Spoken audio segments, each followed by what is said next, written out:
పంటలు సాగు చేసే క్రమంలో పక్కా ప్రణాళికతో ముందుకు పోతేనే మెరుగైన ఫలితం సాధించేందుకు అవకాశం ఉంటుంది.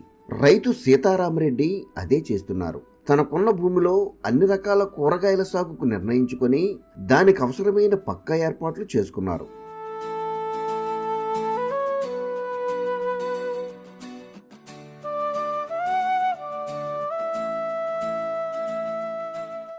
ఏలూరు జిల్లాకు చెందిన రైతు సీతారామరెడ్డి 3 ఏళ్లుగా ప్రకృతి వ్యవసాయ పద్ధతి అనుసరిస్తున్నారు. దీనిలో భాగంగా ఎకరా విస్తీర్ణంలో పలు రకాలైన కూరగాయలు, ఆకుకూరలు, తీగజాతితో పాటు ఇతర పంటలు వేసుకున్నారు.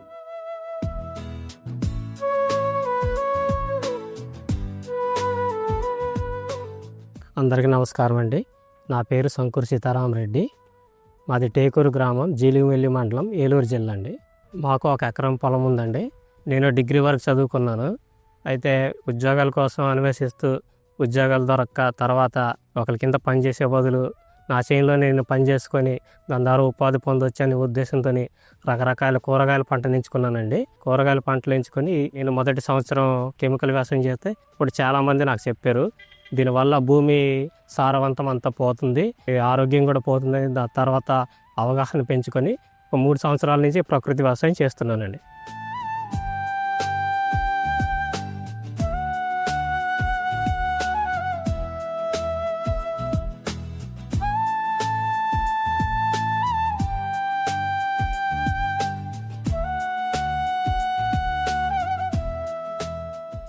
వర్షాల సమయంలో పంటలు దెబ్బతినకుండా ఉండేందుకు సాగు భూమిలో బెడ్లు విధానాన్ని అమలు చేస్తున్నారు. దీంతో పాటు తీగజాతి నుంచి అధిక దిగుబడి పొందే విధంగా పక్కా పందిళ్లు ఏర్పాటు చేసుకుని మెరుగైన ఫలితం సాధిస్తున్నారు. నాకు ఇక్కడ దొరికినటువంటి ఎదురు బొంగులతోని చిన్న చిన్న పందిర్లు ఏర్పాటు చేసుకొని వాటికి తీగజాతి కూరగాయలు వేసుకున్నానండి. తద్వారా దానికి ఆనుకొని బెండ, వంగ మరి ముఖ్యంగా 2 రకాలు, తెలుపు రకం, నలుపు రకం, అలాగే పచ్చిమిర్చి, కూరమిర్చి, అలాగే బజ్జీ మిర్చి, టమాటా హైబ్రిడ్ రకం వేసుకొని పండిస్తున్నానండి. మా పొలం చుట్టూరు కంది అట్లంపటం వేసానండి.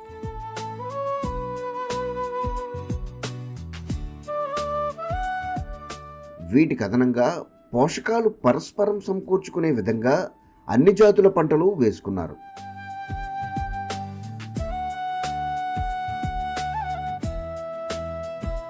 నాకున్న 1 ఎకరంలోని అనేక రకాల కూరగాయలు వేసానండి.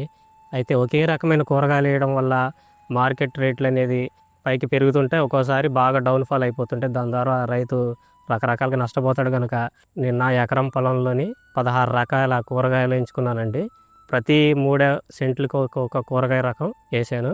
3 సెంట్ల కింద ఒక్కొక్క జాతి కింద విభజించుకొని తీగజాతి కూరగాయలు, చిక్కుడు ఒక 3 సెంట్లలోని, ఒక 3 సెంట్లలోని ఆనప, ఒక 3 సెంట్ల బీర, ఇంకో 3 సెంట్లో ఆగాకరకాయ, అలాగే మిగిలిన ఆకుకూరలన్నీ వాటి మధ్యన అంతర పంటలుగా వేసుకుంటూ ముఖ్యంగా తోటకూర, గోంగూర, కొత్తిమీర ఇవి అంతర పంటలుగా వేసుకొచ్చానండి.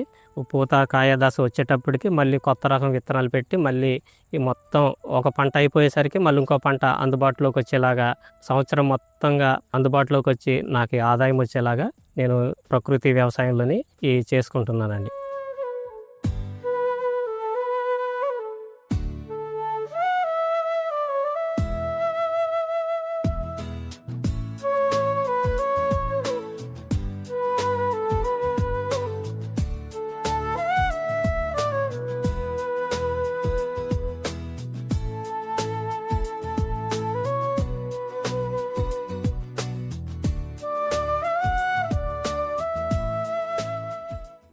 దిగుబడితో పాటు పురుగుల తాకిడి నియంత్రించేందుకు ఎర్ర పంటలను సైతం నాటుకున్నారు.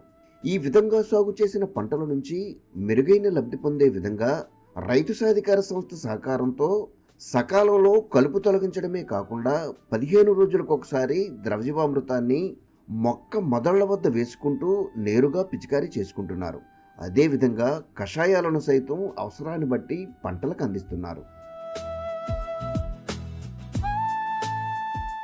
నేను ఇక్కడ వ్యవసాయం చేసేటప్పుడు రైతు సాధికార సంస్థ అని దాని తరపు నుంచి విజయలక్ష్మి గారని నేను వ్యవసాయం చేసేటప్పుడు వచ్చి నాకు ఈ ప్రకృతి వ్యవసాయం గురించి బాగా అవగాహన కల్పించి ఆ తర్వాత మరి కషాయాలు కానీ ఈ జీవామృతం కానీ ఇవన్నీ ఎలా తయారు చేయాలో ఆవిడ దగ్గరుండి చేయడం జరిగిందండి.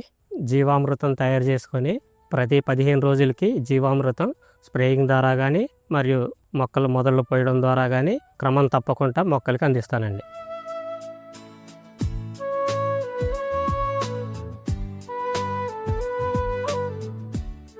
ఈ జీవామృతం వాడడం వల్ల మొక్క ఆరోగ్యంగా బాగా పెరుగుతుంది.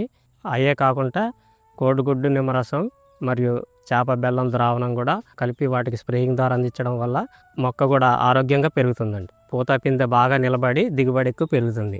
నా పొలంలో వర్షాధారం ప్రభావం వల్ల అక్కడక్కడ చిన్న చిన్న పచ్చ పురుగులు మరియు లద్దె పురుగులు వచ్చినాయి. వాటికి నీమాస్త్రం స్ప్రే చేయడం వల్ల కొంత అరికట్టాను.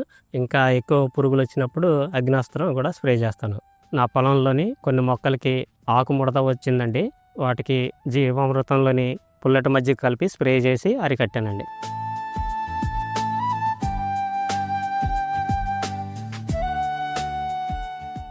నా పొలంలో అక్కడక్కడ వేరుకుళ్ళు తెగుళ్ళు వచ్చినాయండి. దానికి ఇంగువ ద్రావణం మరియు వేప కషాయం 2 స్ప్రే చేసి కొంతవరకు అరికట్టానండి. ఈ వేరుకుళ్ళు ద్వారా కొన్ని మొక్కలు చనిపోయి ఈ ప్రకృతి వ్యవసాయం పద్ధతులు పాటించడం వల్ల చాలా వరకు అరికట్టానండి.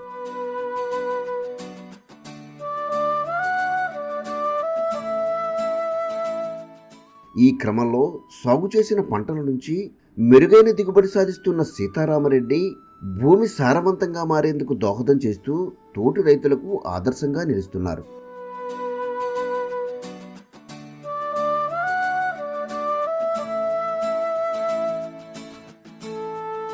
వ్యవసాయంలో పండించిన కూరగాయల వలన నాకు ప్రతిరోజు ఒక 500 రూపాయలు వస్తున్నాయండి. అలాగే నెలకు వచ్చేసరికి ఒక 15,000 వస్తున్నాయి.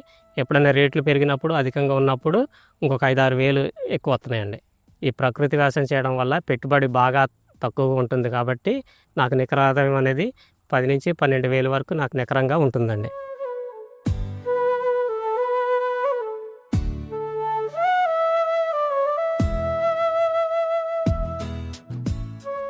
రసాయన పద్ధతిలో చేస్తే చాలా వరకు భూమి పాడైపోవడమే కాకుండా మన ఆరోగ్యం కూడా పాడైపోతుందండి.